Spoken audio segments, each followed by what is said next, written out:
Parece haver constantes começos, recomeços e fins, mas o que há é uma sistemática continuidade, que é a eternidade. O tempo é um fragmento dela, daí a percebermos também tão fragmentada. Neste capítulo, mais premissas.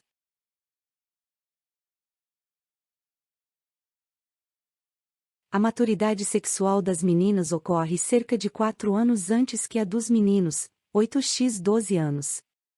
Por que esta defasagem tão significativa?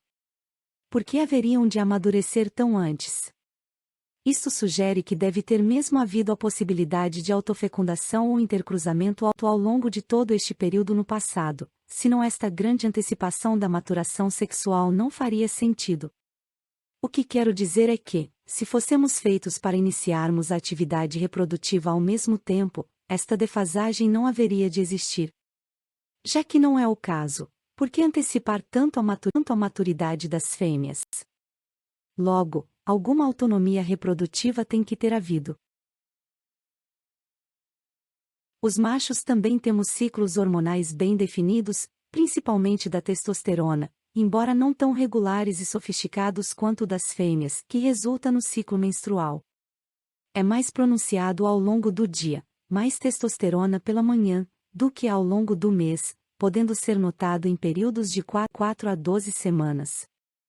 Este pode ser um sinal de sua autonomia e grande eficiência reprodutiva, não dependendo do sexo oposto para cumprir seu papel. Por isso podemos ter milhares de filhos e permanecermos incólumes e saudáveis fertilizando muitas mulheres ao longo de seus ciclos férteis. Estes olhos de nossa hipótese de trabalho, pode ser um sinal de sua especialização na função reprodutiva, entre as outras já citadas, além da semelhança fisiológica com suas supostas matrizes do sexo oposto. A TPM masculina, também conhecida como síndrome do homem irritável ou síndrome da irritação masculina, é uma situação em que os níveis de testosterona no homem diminuem consideravelmente, influenciando diretamente no humor. Essa alteração não acontece em períodos regulares como nas fêmeas, mas é diretamente influenciada por situações de estresse e ansiedade, como acontece em alguns casos de doenças, preocupações ou períodos pós-traumáticos, por exemplo. De qualquer forma, é mais uma semelhança patente entre as duas variações de sexo da espécie, mantendo a possibilidade de sua origem comum e de sua diferenciação recente.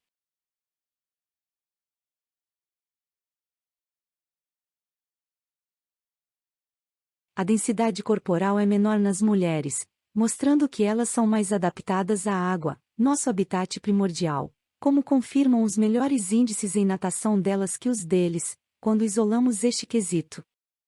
Isto também pode sugerir sua anterioridade no cenário evolutivo. Com maior quantidade de gordura e estrutura óssea, em média, mais leve, as mulheres apresentam menor densidade corporal, e, em associação com o maior volume do tronco, elas possuem maior capacidade de flutuação. A posição mais baixa do centro de gravidade do corpo e o comprimento relativamente maior do tronco proporcionam melhores condições para a natação e, além disto, quando comparadas às dos homens, as pernas mais curtas e mais leves das mulheres afundam menos facilmente. Com isto, há menor necessidade de força muscular para manter uma boa posição de nado. Daí o fato de as diferenças de desempenho entre homens e mulheres nas provas de natação serem menores que em outros esportes, ou seja, elas tendem a ter menor vigor físico, mas flutuam melhor. Na maioria dos esportes, no entanto, as diferenças entre índices anatômicos entre as variantes sexuais deixam evidentes algumas especializações, talvez decorrentes das diferenças de peso e massa muscular, não inviabilizando em nada a procedência de nossa hipótese de trabalho. A época de surgimento do cromossoma Y nos humanos é o ponto central de sustentação desta hipótese.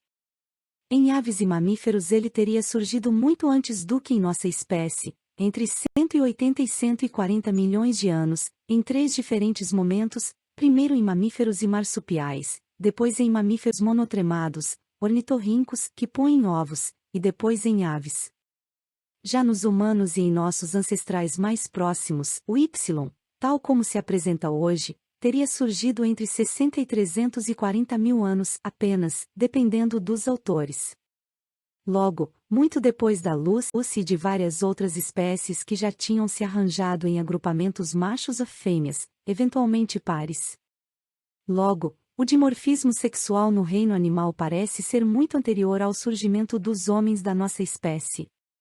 Basicamente, o que parece ter acontecido é que um determinado cromossoma X, entre os 23 pares então existentes nas mulheres, teria iniciado um processo de dilapidação radical de mais de 90% dos genes que portava, mais de 1.400, até chegar a uma estabilização com apenas os 100 ou 200 genes atualmente remanescentes.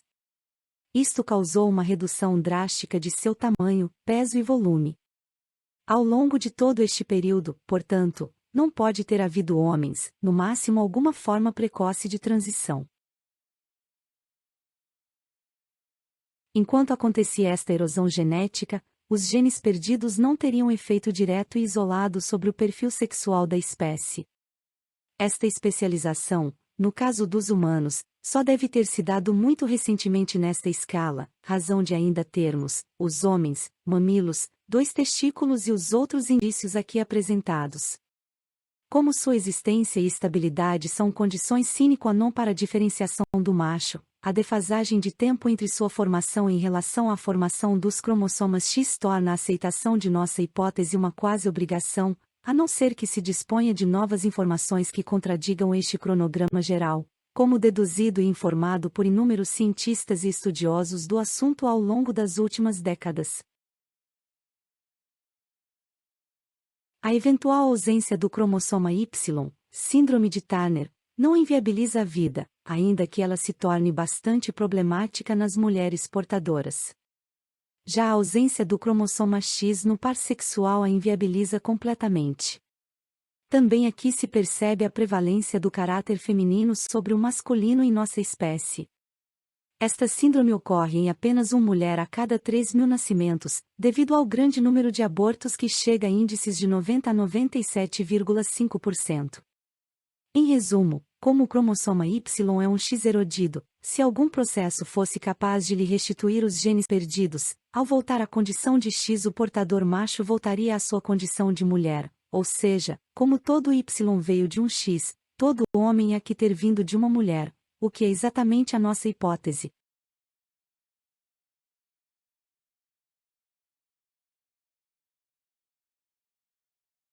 Entre 10 e 20% das mulheres ainda ejaculam durante o orgasmo.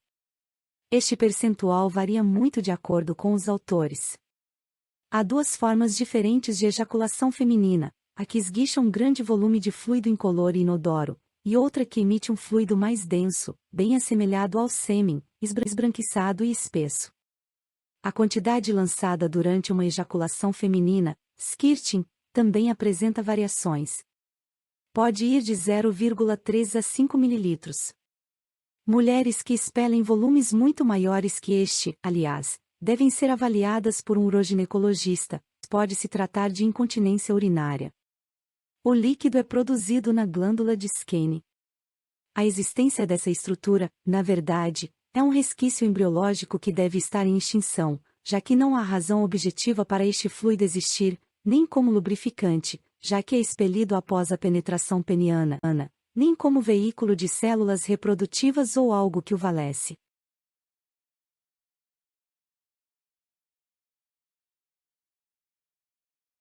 Há ainda uma possibilidade pertinente à nossa reflexão. Qual a razão de existir o ímen? Por que, à luz da hipótese da protogenia, manter o isolamento ou a proteção da cavidade vaginal, fadada a ser rompida por ocasião do defloramento previsto para a fêmea ou do trabalho de parto daí decorrente? O rito sugerido de intercruzamento pela eventual transferência manual de líquido espermático entre diferentes mulheres, coito homossexual, eventualmente acompanhado de prazer erótico tal como hoje experimentamos e tanto prezamos, pode oferecer uma resposta a esta questão. O ímen teria, ainda na ausência dos machos, com seus pênis que mais tarde entrariam em cena no processo, a função de melhor reter este líquido no interior da cavidade vaginal para aumentar as chances de autofecundação. Talvez fosse mesmo um ritual de iniciação da Virgem nesta variante de copulação a ser conduzido por uma madrinha, ou até pela própria mãe da jovem. A favor desta possibilidade também concorre o fato de ser perfeitamente possível a introdução de uma mão na cavidade vaginal, eventualmente posicionando algum conteúdo próximo à cérvice, entrada do útero. A pequena quantidade de líquido expelido neste processo, de 0,3 a 5 ml, 6 a 100 gotas, aproximadamente, semelhante à de esperma expelido a cada ejaculação masculina, de 2 a 5 ml, 40 a 100 gotas, idem, também é compatível com esta possibilidade, podendo ser perfeitamente veiculada manualmente. Também a existência e posicionamento do chamado ponto G, apesar de toda a controvérsia que ainda acompanha sua existência, parece apontar para esta possibilidade, a ocasionar a eventual excitação manual cruzada entre as fêmeas primordiais, lembrando que, neste caso, a posição deste sensor erógeno não faria sentido, já que então ainda não havia o coito intersexual nem a participação celosa de um pênis no processo, na inexistência dos machos àquela altura.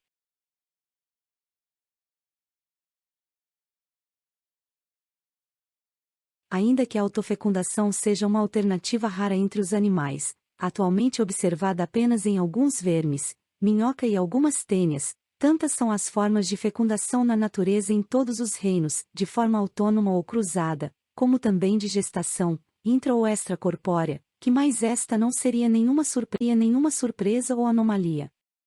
Também neste ponto, a natureza parece dispor de um imenso e efervescente campo de estudos e experimentações ao longo de todo o bioma disperso pelo planeta. Um imenso laboratório de testes em plena atividade. Com o início do processo de formação do macho, a partir da geração dos cromossomas X em Y, o ímen teria ido formar a primeira das paredes do saco escrotal, a mais interna. Este apêndice, aliás, apresenta 3 paredes, que correspondem exatamente ao ímen, aos pequenos e aos grandes lábios das fêmeas primordiais, respectivamente, que evidencia também bem a costura externa do escroto, RAF, que remanesce da união e fechamento dos grandes lábios. Alguns elementos da convivência e do comportamento social também merecem reflexões desta natureza e podem ser aqui elencados, sempre apontando para o acerto e pertinência da possibilidade que aqui examinamos. A natural e espontânea afinidade e intimidade que as mulheres têm entre si desde a primeira infância, por exemplo, pode ser mais um traço de sua longa e já precificada convivência. É mais comum que vejamos meninas hetero de mãos dadas que meninos hetero de mãos dadas. Pode ser mesmo que no início a reprodução fosse feita por relações homossexuadas, para que se mantivesse alguma variabilidade genética em sua descendência. Caso contrário, seríamos todos loiros e de olhos azuis, ou seja, mais caucasianos que negroides. Trocas de peças de roupas, de afetos em público e natural intensidade e frequência de contatos físicos também são práticas sociais comuns e espontâneas, e também podem apontar neste sentido, como posturas eventualmente ancestrais. Livre pensar é só pensar, como disse o saudoso Milor Fernandes. Não se pode sair da caixinha sem algum grau de atrevimento e esforço imaginativo, mas que não se procure coibir este saudável exercício, senão com contra-argumentos qualificados, objetivos, sustentáveis e bem-intencionados, como típicas antíteses, como preconizaram Hegel e Sócrates, entre outros. Como já disse, muitas discussões ou contestações cabem aqui. Uma delas, por exemplo, já feita a mim, é que o simples fato de termos mamilos nada implica senão no fato de que nosso aparato biológico seria uma espécie de estrutura flex que, na embriogênese, tanto pode desenvolver um corpo do sexo feminino quanto do masculino. Haveria mesmo que dispor desta flexibilidade, já que a matriz é a mesma para ambas as possibilidades, só ocorrendo a diferenciação por volta da 7ª semana, como também já disse. Contrário, seria necessário haver 2 tipos diferentes de matrizes, ou embriões, um para cada sexo, que, neste caso, teria que ser pré-determinado já desde a concepção. São argumentos de difícil contestação já que nenhum de nós estávamos presentes quando da concepção deste projeto estrutural. Pelo que temos visto, os longos períodos de recolhimento forçado das fêmeas da espécie por conta do frio extremo decorrente das últimas glaciações, teriam criado a necessidade e o estímulo à formação da variante macho da espécie, adaptada para as longas jornadas em busca do escasso alimento disponível no gelo e na neve. Estas caminhadas teriam, inclusive, forçado a condição bípede, já que o trânsito pelas árvores se tornava simplesmente impossível pela escassez ou ausência de árvores nestas condições extremas, e da escassa oferta de alimentos na rarefeita e combalida vegetação nestas condições. Da mesma forma, a caminhada em quatro patas no gelo era também uma desvantagem evolutiva, porque, além de mais difícil, expunha uma maior superfície corporal ao contato direto com o gelo e com a neve. Era, então, imprescindível empreender longas jornadas bípedes em busca de pesca ou a caça da também escassa fauna adaptada ao gelo, que forçava a necessidade de muita força e resistência física para tais jornadas extenuantes e exigentes. Assim, os braços e mãos então liberadas se tornaram disponíveis para a construção e manuseio de armas rudimentares de caça, como paus, pedras e lanças. As fêmeas menos adaptadas não sobreviveram e, como sempre, entraram em cena as forças da seleção natural de forma plena e soberana. A variante macho seria, então, uma decorrência das últimas glaciações e do frio intenso. A condição bípede tornou vantajosa a micção mais afastada do corpo, já que o congelamento da urina aderida ao corpo era um fator a mais de desconforto com o frio. Isto pode ter acionado o mecanismo de interiorização da uretra nos pênis então em formação nas antigas fêmeas, cujas vaginas são mais adaptadas à micção em quatro patas ou dependurada em árvores, da mesma que a posição do ânus em relação à defecação, mais centralizado que o dos homens, nos quais é mais projetado para trás. Esta posição talvez tenha decorrido da descida anatômica do clítoris para a formação do pênis, que se encaixa em posição bem inferior à original dos clítoris, e da descida dos ovários para a formação do escroto, com os testículos. A vagina é um canal com cerca de 7,5 a 10 centímetros que se estende do útero, órgão interno, à vulva, estrutura genital externa. Do ponto de vista evolutivo, portanto, e no estrito âmbito da adução biológica, este haveria de ser o tamanho ideal dos pênis, incumbidos de colocarem o líquido espermático mais próximo possível e na melhor condição de entrada no útero em busca do óvulo a ser alcançado para a fecundação por um dos espermatozoides nele veiculado. O tamanho médio deste apêndice é de 13 centímetros quando inflado, o que se alinha com esta observação. Segundo um estudo sistematizado que colheu dados de 15.521 homens ao redor do mundo, as medidas para o comprimento, em média são 9,16 centímetros enquanto flácido e 13,12 centímetros quando ereto. Para o petro, ou circunferência, as medidas são 9,31 centímetros quando flácido e 11,66 centímetros ereto. Sabemos, no entanto, que o tamanho médio dos pênis nos países asiáticos é bem menor que nos países de clima tropical. Enquanto na Coreia do Sul é de 9 centímetros, medida também compatível com esta função, no Congo é de 18 centímetros, o dobro, portanto.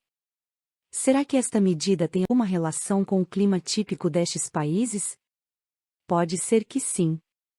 A se observar esta imagem isto parece evidente.